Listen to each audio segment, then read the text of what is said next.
It's good to be back. Es ist schön, wieder hier zu sein. I want to share a little bit about the Bible with you today, Ich möchte heute mit euch was aus der Bibel teilen, because it's always good to read the Bible, isn't it? weil es immer gut ist, in der Bibel zu lesen, stimmt's? Now, when Lucas writes his story about Jesus, he does something that the other writers do not do.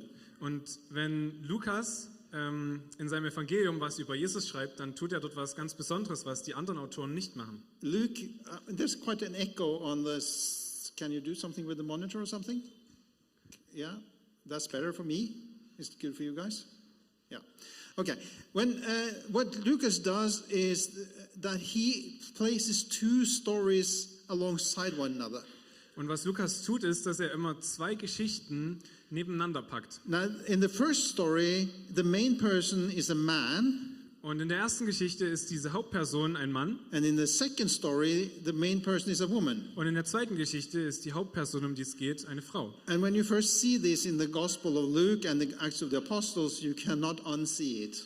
Und genau, wenn man da drauf schaut, auf die Geschichte von Lukas und auf die Apostelgeschichte, dann kann man das nicht übersehen. Luke starts his story with an angel coming to Zachariah and say, "You're going to have a son." Und Lukas beginnt seine Geschichte, indem ein Engel zu Zacharias kommt und ihm sagt, dass er einen Sohn bekommt. So he comes to this man, and the man gets a message from the angel, but he does not believe it. Und er kommt zu diesem Mann und dieser Mann bekommt eine Nachricht vom Engel, aber er glaubt nicht dran. So then the angel Gabriel comes to a woman, Mary, and says, "You're going to have a son." Und danach kommt der Engel zu einer Frau, Maria, und sagt, du wirst einen And Sohn bekommen. she believes the angel. Und sie glaubt dem Engel. And then he reads on, and Luke writes a worship song that Mary sings. Und dann geht's weiter und Lukas schreibt ein Lobpreislied nieder, was Maria gesungen hat. And then there's a worship song by Zechariah. Und dann ist da noch ein Lobpreislied von Zacharias. First a woman, then a man. Erst die Frau, dann der Mann. And then Jesus' parents, Jesus is born, his parents take him to the temple. Und dann, nachdem Jesus geboren wurde, nahmen seine Eltern ihn mit zum Tempel. And two prophets come and pray for this little child. Und zwei Propheten kommen und beten für The dieses kleine first is Kind. a man, Simeon, Der eine ist ein Mann and the second is a woman, Anna. und die zweite ist eine Frau. And Anna. this goes on through Luke's story. Und das geht so weiter durch die ganze Geschichte And von Lukas. when Jesus tells his parables, he does the same thing. Und wenn Jesus Parabeln oder Gleichnisse erzählt, dann tut er dasselbe. He speaks about a man who puts a seed in the ground.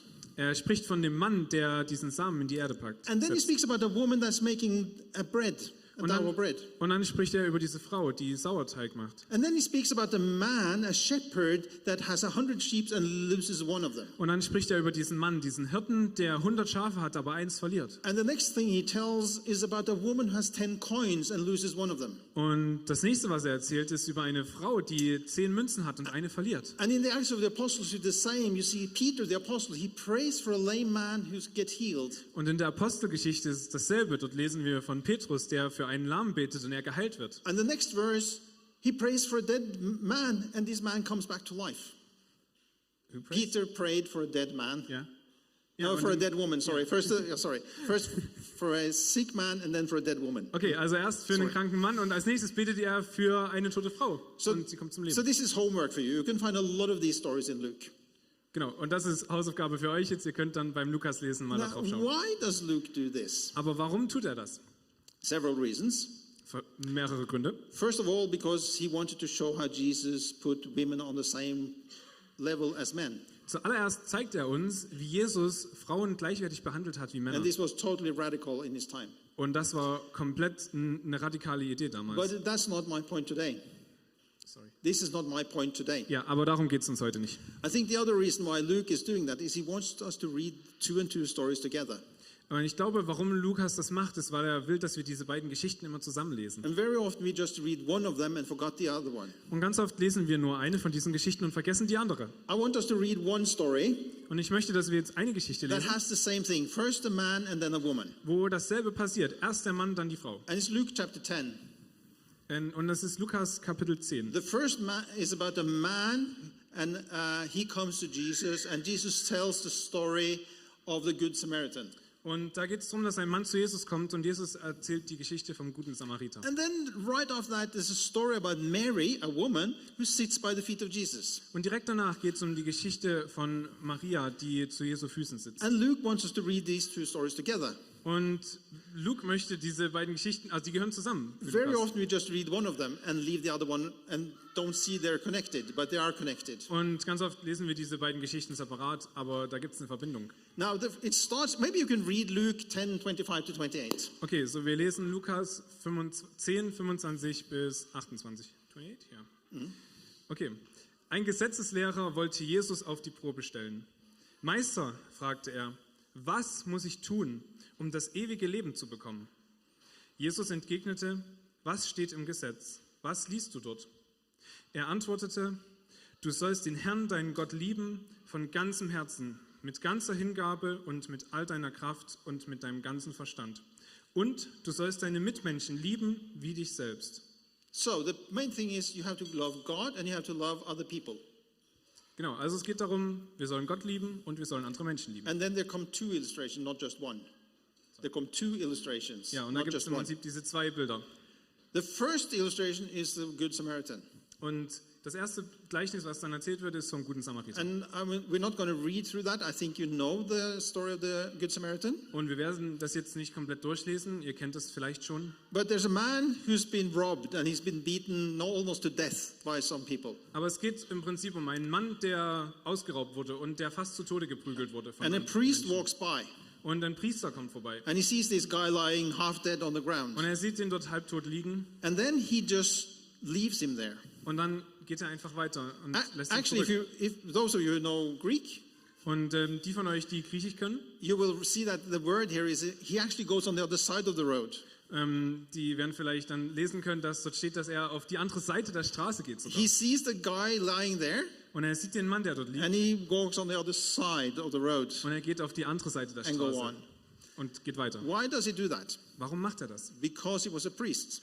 Weil er ein Priester war. And in Jewish law it said that a priest cannot touch a dead body. Und im Gesetz steht, dass ein Priester keinen toten Körper berühren darf. If he touches a dead body, he becomes unclean and needs to go through a process of restoration. Denn wenn er einen toten Körper berühren würde, dann würde er unrein werden und müsste durch einen kompletten Prozess der Reinigung gehen. So I do not think that the priest just let the guy lie there because he didn't care. Also der Priester hat ihn wahrscheinlich nicht einfach dort liegen gelassen, weil es ihn nicht interessiert hat. But if this guy was dead, he would become unclean if he touched him. Aber wenn er tot gewesen wäre, dieser Typ, dann wäre der Priester unrein geworden, And this wenn er ihn priest was berührt hätte. probably going somewhere to do some religious ritual. Und der Priester war bestimmt gerade irgendwohin unterwegs, um irgendwas Religiöses zu machen. So if he touches this guy and he turns out to be dead, he cannot do it. Also wenn er den berührt und der ist tot, das geht einfach nicht. So he has a very good reason. Das ist ein guter Grund. He's on a mission from God. Er ist auf einer Mission für Gott. So he can't care about the dying guy on the road Also kann er sich nicht um diesen sterbenden Typen auf der because Straße he kümmern, has something to do for God. weil er was Wichtiges für Gott zu tun hat. This is the message of the Good Samaritan. Das ist die Nachricht des And I guten hope you and Samariters. I would actually help a guy who was dying on the road. Und ich hoffe, wir würden dem helfen. But I think sometimes we can be so like God has told me to do something Aber manchmal können wir so ein bisschen so drauf sein, dass wir sagen so, ja, Gott hat mir and I was have to gesagt do it. und wie ich es machen soll. And yes, you have to be obedient, Und ja, wir sollen dem folgen, but we must also see the people around us. aber wir müssen auch auf die Menschen um uns herum achten. Maybe not dying, but they're hurting or people. Jesus cared about people and he wants us to care about people. Genau, es müssen nicht immer nur die sein, die vielleicht gerade am Sterben sind, aber die Menschen, die irgendwie verletzt sind. Und Jesus möchte, dass wir unsere Mitmenschen sehen, weil er sich um die Mitmenschen auch kümmert. And we can become so obsessed with what God has given us that we don't see the people around us. Und genau, wir können so fokussiert auf dieses eine sein, dass wir manchmal das außenrum ganz schön They vergessen. become almost an obstacle. Sorry. Almost an obstacle?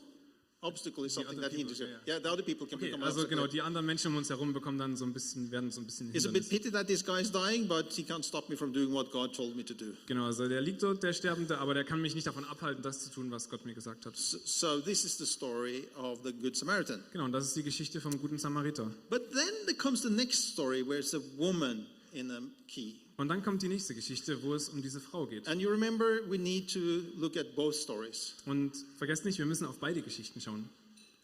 The main commandment is to love God and love your neighbor. Genau, und das, worum es geht bei Gott, das Hauptgesetz, And then ist Jesus- Gott und unseren Nachbarn zu And then lieben. Jesus explains what it means to love your neighbor, be like the Samaritan. Und genau, dort in der Geschichte vom guten Samariter geht es darum, unseren Nächsten zu lieben. This is about loving your neighbor.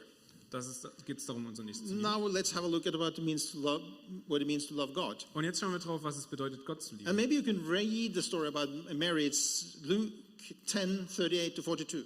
Und das ist Luke 10, 35, 10:38 to 42. Luke 10, 38 bis 42. Ich werde es kurz vorlesen. Als Jesus mit seinen Jüngern weiterzog, kam er in ein Dorf, wo ihn eine Frau mit Namen Martha in ihr Haus einlud. Sie hatte eine Schwester, die Maria hieß. Maria setzte sich dem Herrn zu Füßen und hörte ihm zu. Martha hingegen machte sich viel Arbeit, um für das Wohl ihrer Gäste zu sorgen. Schließlich stellte sie sich vor Jesus hin und sagte: Herr, findest du es richtig, dass meine Schwester mich die ganze Arbeit allein tun lässt? Sag ihr doch, sie soll mir helfen. Martha, Martha, erwiderte der Herr, du bist wegen so vielem in Sorge und Unruhe, aber notwendig ist nur eines. Maria hat das Bessere gewählt und das soll ihr nicht genommen werden. And this story is the second half of the illustration. Und diese Geschichte ist der zweite Teil von diesem Bild. We already talked about what it means to love your neighbor. Und wir haben erst darüber geredet, was es bedeutet, unseren Nächsten zu lieben. Let's now talk about what it means to love God. Und jetzt reden wir darüber, was es bedeutet, Gott zu lieben. Martha, the sister, she was running around doing setting things in order for the guests. Genau, und Martha ist rumgerannt und hat sich um die ganzen Gäste gekümmert. And Martha was pretty, irritated by her sister's behavior. Und Martha war sehr irritiert bei dem Verhalten ihrer Schwester. Martha was running around, but Mary was sitting down. Weil Martha die ganze Zeit rumgeflitzt ist, aber Maria saß einfach da. But Jesus supported Mary here. Why does he do that? Aber, sorry, can you repeat it? Jesus was supporting Mary's choice. Why? Aber Jesus hat Marias Wahl unterstützt. Und warum hat er das getan? Kann ich ein bisschen hier drauf bekommen, bitte? Some people think that Martha was wrong. Und manche Menschen denken, dass Martha falsch lag. But this is not the case. Aber das ist nicht ganz richtig. She did what was right in many ways. Sie hat das getan, was dort richtig war eigentlich. Being a good host is a good thing in the Bible. Ein guter Gastgeber zu sein, ist eine richtige Sache. You cannot even be a church leader if you're not a good host. Und genau, man kann kein Leiter sein, wenn man kein guter Gastgeber ist. Read Paul's letter to Timothy says, a leader must be a good host. Und wir können den Brief von Paulus an Timothy lesen und Timotheus lesen. Dort schreibt er, dass ein guter Leiter auch ein guter Gastgeber sein muss. So it was a good thing that Martha did that. Also es war was Gutes, was Martha getan hat. Again, but we already read the story about what it means to be somebody who loves your neighbor. Aber wir haben schon darüber gelesen, was es bedeutet, unseren Nächsten zu lieben. So the focus is shifting.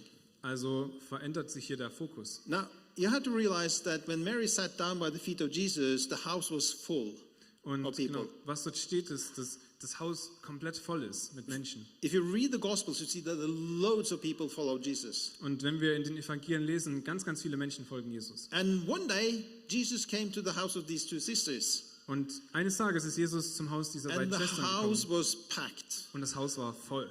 Not only did Martha and Mary now have the most famous person in Israel in their home, Und es war nicht nur so, dass Martha und Maria die berühmteste Person zu der Zeit zu Hause hatten. Jesus was the biggest, most famous person in the country.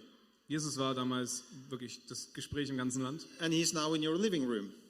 Und er saß in ihrem Wohnzimmer. And not only Jesus, Und nicht nur Jesus, he brought half his fan club with him. und er hat die ganze Fanbase mitgebracht. So there's lots of people there. Also ein Haufen Leute, die da waren. So in the middle of this situation, Mary sits down and thinks, well, now it's good to sit down a little bit. Und genau in dieser Situation setzt sich Maria hin und denkt sich, jetzt ist gut, einfach And mal zu it's sitzen. kind of easy to understand why her sister was a bit upset. Und man kann so ein bisschen verstehen, warum ihre Schwester sauer war. Now the point here is, life is very hectic for most of us. Und genau der Punkt dort ist, dass das Leben ganz schön hektisch für viele von uns ist. But even in a hectic day, like Martha and Mary had, we still need to sit down. Aber genau, eben auch in solchen stressigen und verrückten Tagen, wie auch Martha und Maria den hatten, ist es wichtig, sich hinzusetzen. I'll tell you, there is not many days where we have it as busy as they had this day. Sorry. We do not have many days as busy as Martha and Mary had it that day. Wir haben nicht viele Tage, die so stressig sind wie der Tag, den Martha und Maria hatten. But Mary says, I need to sit and listen to Jesus. aber Maria hat gesagt, ich muss mich hinsetzen und zur Ruhe kommen und Jesus And zuhören. this is a challenge to us, isn't it? Und das ist auch eine Herausforderung für Because uns, this stimmt's? doesn't just happen. Weil das nicht einfach so von allein passiert. It's not a coincidence. Es ist nicht ein Zufall. You need to make a conscious decision to say, okay, I'm going to create some space here to listen to God. Und wir müssen eine bewusste Entscheidung treffen, zur Ruhe zu kommen und Raum für Gott zu schaffen. In the middle of all that chaos with a house full of guests, Und mitten in all diesem Chaos mit dem ganzen Haus voll Gästen, Mary's made a conscious decision to say, right now I need to listen to Jesus. da hat Maria diese bewusste Entscheidung getroffen, jetzt höre ich Jesus zu. And the challenge is for us to do the same. Und die Herausforderung für uns ist, dasselbe zu tun. Family takes its time. It's tough, you know. To have a family takes time. Eine Familie zu haben, das braucht viel Zeit. Your job is hectic. Unsere Arbeit, die ist auch manchmal stressig. Church meetings takes its time. In der Kirche, da braucht man auch But Zeit. in the middle of that, we need to create a space in our lives where we can listen to Jesus. Und in all dem, da müssen wir Raum schaffen, um Jesus zuhören zu können. And this is what Mary did. Und das ist, was Maria getan hat. And next time you read these stories, two stories, remember that they belong together. Und das nächste Mal, wenn ihr diese beiden Geschichten lest, dann erinnert euch daran, dass sie zusammengehören. Here, Lucas is telling a story first about a man and then about a woman. Und genau, Lukas erzählt uns diese Geschichte von erst einem Mann und dann einer Frau. And he wants us to see that how they belong to one another. Und er will, dass wir sehen, wie die zusammengehören. The man illustrates loving your neighbor. The woman here illustrates loving God. Der Mann zeigt uns, was es bedeutet, unseren Nächsten zu lieben, und die Frau zeigt uns, was es bedeutet, Gott zu But the lieben. challenge for us is, of course, to be both, because we are called to both love God and our neighbor. Und die Herausforderung für uns ist, beides zu tun, denn wir sind zu beiden berufen, unseren Nächsten zu lieben und Gott zu And lieben. in my experience, people tend to identify more with one of these two people. Und es passiert ab und zu, dass wir so ein bisschen immer in eine Richtung gehen. I'm more on the Good Samaritan Ich side. bin mehr so dieser gute Samariter. I mean, I'm a fairly good Samaritan, not a very good, but fairly good Samaritan. Ich gebe mein Bestes, ein guter Samariter zu sein. And then things need to happen, you know? Things need to happen. Ja, For und me, dann- it's like, I want things to Und happen. ich will, dass Sachen passieren, dass was losgeht. I have lots of vision, Und ich habe ganz viele Ideen, lots of stuff I can do for God. ganz viele coole Sachen, And I die ich think für Gott God machen has kann. given me many good ideas. Und Gott gibt mir viele gute Ideen. And some bad ideas. Not God, but I think they're from God. Und ich denke, die sind von Gott. So I tend to as a personality trait, I tend to be more on the Good Samaritan side. Und genauso, von meiner Persönlichkeit bin ich mehr so dieser Samariter. So I need to learn, I have learned a bit of that, creating a space in my everyday life where I can sit down and listen to God. Und deshalb muss ich lernen in meinem Leben, wie ich Raum schaffen kann, um zur Ruhe zu kommen und Gott zuzuhören. It didn't happen by chance. I had to create that space. Und das passiert nicht durch einen Zufall. Ich muss diese Möglichkeiten schaffen. I must make the same decision that Mary did. Und ich muss die gleiche Entscheidung treffen, die Maria I think getroffen it hat. was Martin Luther who said that I need to pray 1 hour per day, Und ich glaube, es war Martin Luther, der gesagt hat, ich muss jeden Tag 1 Stunde beten. except those days that I'm very busy. Ich bin nur immer ziemlich beschäftigt. But except when the days when I'm very busy, I need to pray 2 Okay. hours. Nur wenn die Tage super stressig sind, dann muss ich 2 Stunden beten. So not so busy, 1 hour prayer, very busy, 2 hours of prayer. Also wenn der Tag weniger stressig ist, 1 Stunde beten, wenn er stressiger ist, 2 Stunden beten. And I needed to learn some of that. Und ich denke, da können wir was draus And lernen. then I meet some people that are much more on the Mary side. Und dann gibt es Menschen, die sind viel mehr so auf der Seite von Maria. It's actually quite nice to sit here, Das ist super. like have some worship, Ein bisschen Lobpreis machen and somebody prays for me, und jemand betet für and I mich have a good feeling. und ich fühle mich gut And this is great, und das ist großartig. but it's only half of it, isn't it? Aber das ist nur der halbe Deal. If you're on that side, you maybe need to get up on your feet and do something. Und wenn ihr auf der Seite seid, dann müsst ihr vielleicht ab und zu mal aufstehen und was I'm machen. just throwing this out. Und ich sage das jetzt einfach My erstmal. point is that the next time you hear any of these two stories, remember that they belong together. Und genau, mein Punkt ist, wenn ihr jetzt das nächste Mal eine von diesen beiden Geschichten hört, erinnert euch dran, die gehören zusammen. And I want us to be challenged to be both like the Good Samaritan and like Mary in our daily life. Und ich möchte uns herausfordern, dass wir beides sind in unserem Alltag, der gute Samariter und wie Maria.